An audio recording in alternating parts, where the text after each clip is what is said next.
What is going on, Nittany Nation? Welcome to the Penn State Rivals YouTube channel. I am Josh Taylor, one of the contributors here on the channel, and we have a special episode for y'all this afternoon. We always do a preview of the matchup this weekend as Penn State travels to Indiana, and I have none other than Keegan Nickoson over here from the Hoosier.com. I was talking to him about, basketball season's coming up, but the football team still has a pulse. Is that right, Keegan? I don't know if it's called a pulse. I think it's more of just however many games they have left that they have to contractually play. I think that's more what it is. But I'll say, I dogged this team before the season, and they started out 3-0. They were the only ones to beat Illinois this season with the controversial catch in the end zone when the guy called it 3 times and they said incomplete. But then they beat Idaho, Western Kentucky, who's kind of hit and miss. But then just rattled off 5 losses. Some were close and some were ugly. What went wrong at that fork in the road where it just went from 3 straight wins to 5 straight losses? I think the linchpin to all the losses were the offensive line. If you've watched any Indiana football, you see the offensive line getting blown off the blocks basically every play by any defensive front that has any talent at all. There was a D2 transfer that was starting about 3 or 4 games into the season who's getting blown off the blocks.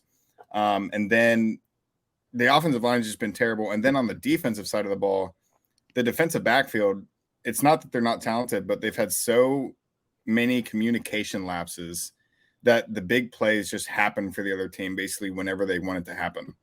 And then you mix that with, this is more of a strategical thing, but Walt Bell runs the second fastest offense in the country, takes about 15 seconds in between each play, and then goes 3 and out, and 30 seconds defense has to get on the field. They're always gassed, and then the offense can do whatever they want. So it's a lot of stuff that they tried to have this formula for success this year. They tried to make up for the lack of talent that they have, and it's just not working out to this point in the season. So it's good to have a fast start, upbeat offense. But if it's a sloppy, fast pace, then it's you get to the 3rd and 4th quarter, you don't have a chance. Yeah, it's like the Gus Malzahn when they called the Gus bus back in the day. It's like the tires have fallen off. You're just kind of pushing it down the road. I mean, I saw some games though. Like you said, it's not like they're really lacking talent. No, because I feel like they do have some talented guys. One guy that's kind of concerned me because I remember him at Auburn, Sean Shivers, a running back. That running game really hasn't been going like it's supposed to. They have had a little bit with Jalen Lucas coming in, a great returner, but they've kind of put him in the running game a little bit. What's going on with Shivers? Besides, he got blown up that one game. I think it was Illinois, where he just got destroyed. But it just seems of the season. I was just like, but I just haven't seen the same Shivers that I kind of expected. Because I'm an SEC guy, low key. Yeah. But so I remember him at Auburn. What's wrong with the running game? Is it mostly just because of the offensive line, like you were talking about? I think at the end of the day, you can't look at the offensive line and expect anyone to have success. But I think Josh Henderson, who's kind of taken over that lead role, he brings more consistency running the ball and catching the ball. So he has a lot of talent in the passing game. And then Jalen Lucas, who they haven't really used as much as they near should have, he's so good that I don't think there's a chance that he'll be on the team next year, in all honesty. It's looking like people should be lining up to try to get his services next year. But the backfield's good. Sean Shivers is good. There's a lot of people that are down on him, but I think he's fine. But I think Josh Henderson has just had more of that consistent success that they're looking for because they can't really handle a boom or bust guy at the moment. Yeah, I feel like there's not that balance, kind of like Penn State has with Nicholas Singleton and Katron Allen. You have like the home run guy with Nicholas Singleton, but then you have the bruiser who's going to wear down the defense with Katron Allen. Now, of course, the most important position in all football, the most difficult one as well, is the quarterback position. And you go from last year to Michael Penix, who leaves, and now he's just going off at Washington, putting up big numbers. One of my favorite wide receivers to watch was Ty Freifogel. Last year and the year before. I remember that game he went off against Ohio State. I was like, this dude's a baller. I just want to see him on a better offense. And it just seems like the offense this year in the passing game really hasn't clicked. So like if you see a guy like Penix leave and now he's thriving in like a West Coast kind of offense out there in Washington, you kind of look at within what's wrong with this offense. Is it the scheme or what? And I don't think Bazelak's been terrible. I feel like there's been spurts of good Bazelak, but from what I've been reading, recently, especially the last day or so, it sounds like they might be going with a quarterback change for this game. They haven't really said yet. Of course, no coach is going to say it until like Saturday at 3:00. Yeah. Be like, oh yeah, by the way, until he walks out on the field. Yeah. So what's that looking like? And would you say it's more towards Jack Tuttle, who is reportedly going to be transferring at the end of the season, or do you think they go with a Brendan Sorsby, the freshman?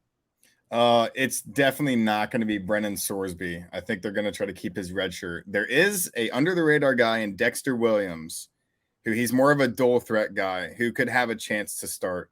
But if it's going to be a change, it's going to be Tuttle, even though I don't think that's what they should do because they did that last year. He's like a senior, isn't he? Like, he's an older, experienced guy. He's like a fifth or sixth year. Played with Chris Olave in high school in California. Nice.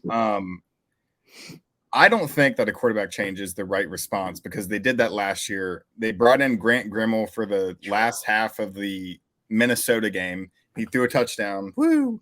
And then he started against Purdue, and I think they lost like 44-6. Yeah. So it's more, I see this as Tom Allen just trying to show that he's doing something. Like he's trying to find a solution. But in all honesty, I just think he's out of options. And I hate to keep on going back to it, but the offensive line can't have a running game without an offensive line. You can't have a passing game. And it was a hilarious quote after the Rutgers game. I don't know if you saw Connor Bazelak's pick six that he threw when he was falling into the end zone. It was going to be a safety or an incompletion. He ended up throwing a pick six. Kind of like a Jimmy Garoppolo. Yes. He was asked about it after the game. And he said, yeah, they snapped the ball and there was a guy in my face. So I just tried to get rid of the ball. And that's literally what it was. He looked up and there was someone running after him. I think Bazelak's played fine this year. I really do. I think if you're going to try to grade getting that transfer from Missouri and finding a quarterback, I think that was a success. But when there's so many problems in other spots, I think it's just a lose-lose situation at that point. Yeah, I mean, and that's the thing. Like, so many teams actually missed out on a quarterback this offseason with so many transfers, which is like, how do you not get a quarterback? Like Auburn, how do you not get a quarterback? This is the biggest transfer like portal in history. Yeah. So like I said, I've actually been impressed with what I've seen from him. You know, going from a different team to a different scheme, a whole all new players. You're kind of just learning everyone's tendencies and stuff. But yeah, the offensive line's been terrible. So Chop Robinson, Adisa Isaac, some of those guys are going to be feasting. Yeah. I'm sure Manny Diaz is going to be like bringing Abdul Carter, Curtis Jacobs on some blitzes. Yeah. Putting the pressure on them, hopefully getting some more of those safety pick sixes. But also in our offensive line, it sounds like our left tackle who's been flying off, in popularity, especially when it comes to draft. And he's only 19 years old. And that's Ulu Fashano. Just a straight up beast. So my question for you is, we saw some sloppy offensive line play, when he went out, but then also opposite on that right side, especially against JT, who looked like, an all pro out there. Yeah. Is there anyone on Indiana's front four, even front seven, that can really take advantage if Olu is out, that could, not only get to Sean Clifford, bring the pressure, but also, get in the backfield, any kind of penetration in the run game? Yeah, that's the interesting thing is that Indiana has a top 20 defensive end in the whole country in Dasan McCullough. True freshman out of Bloomington South, son of Dylan McCullough, who's coaching at Notre Dame now.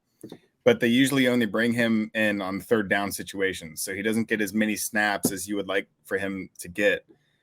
Kid's uber talented, so long, he's so fast. He had offers from Alabama. I think he had offers from Georgia, Notre Dame, everyone coming out of high school. He just wanted to follow his dad and go to Indiana. Other than that, Miles Jackson's an athletic freak. I think he has the ability to kind of make a difference in the game whenever he wants to. J.H. Tevis does a decent job. Ladarius Cox. But outside of McCullough and Jackson, I think it'd be really hard to find someone who you can sure up that's going to be in that backfield play in and play out. Yeah, because it seems like whenever, Sean Clifford does get pressured, of course, most quarterbacks do, unless you're like Pat Mahomes. When you get pressured, that's when your internal clock kind of goes a little bit faster and you call some mistakes. And that's the last thing any Penn State fan wants to see is Sean Clifford throwing another interception. But it seems like when he does throw an interception, that's when he just like kicks into like LeBron mode and throws for 350 yards and then it's pick six at the end. So I have to ask you, because obviously this is something heavy right now with Penn State. And in my personal opinion, like, I know there's still like a New Year's Six Bowl for Penn State to play. That's cool. Like, that's cute. It's not what it used to be. Like, it's not like the Rose Bowl anymore. Like, or wherever they're going to go play. It's not the same as it used to be, like back in the day. if, from an outsider, do you think it would be smart for Penn State to, roll with Sean Clifford, keep playing him these last few games, and just letting him go out in his last dance? Or kind of like you said, you have a young guy, but, y'all went and got a transfer quarterback. Same thing. He might be here next year. Who knows? Or do you think it's time to roll to a young guy who is going to be the starter next year and try to get some valuable reps in the last 4 games? Before I answer this, where did Drew Aller go to high school? Do you know? Oh God, I can't remember. Was it in Cincinnati? I want to say he's an Ohio kid. See, I'm trying to pick between 2 Ohio kids because I'm from Cincinnati and I know Sean Clifford went to St. X. I know he's an Ohio kid. That's an Medina. That's right. Medina. Oh, Medina doesn't count. St. X. I say you stick with Sean Clifford. I feel like he's done too much for you to kind of just, throw him away. And then if Drew Aller doesn't work out, which I mean, it's expected that he's going to because he's so talented, so highly touted out of high school. But I say you have to stick with Sean Clifford just because of how much he's done for you. I really don't know how else I would answer that question because I don't just want to say stick with him because he's from Cincinnati because I have that bias. But he wins you games, and people are flooding the how they've, I wouldn't say dominated, but they've looked really impressive against some other teams not named Michigan and Ohio State, who are top 5 teams in the country. You've had good spurts against both those teams. You were leading against Ohio State. You pick 6, JJ McCarthy, Sean Clifford has some like bonkers 75-yard Lamar Jackson-esque run. So you see the good in Clifford, but future wise, for me, I just think it's valuable for Drew Aller to get these in-game reps.